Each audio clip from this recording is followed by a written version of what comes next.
I would rather risk failure than never attempt to succeed. This is not just a fun phrase to say and disregard any danger that there is. A lot of times we love to quote the verse, I can do all things through Christ. But that does not mean that I will do all things. The verse says, I can do all things. That means there's a potential.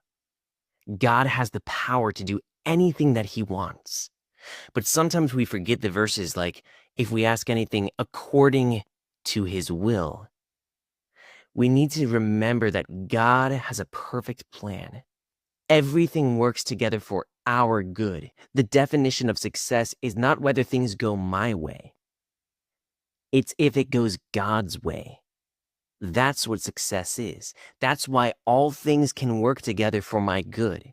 We may be surprised one day to look back on our lives and see all the things that were bad were actually blessings in disguise.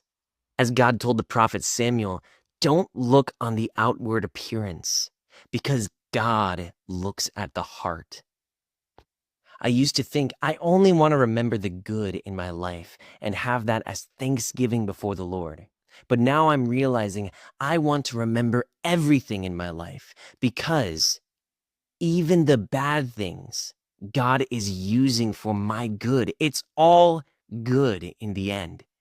And I need to recognize that. But so many times we hold back in fear because we think, well, maybe I'll mess this up, so I won't even try. But the Bible also says you have not because you ask not. God does not want us to be holding back in fear. There were 12 men who were in a boat.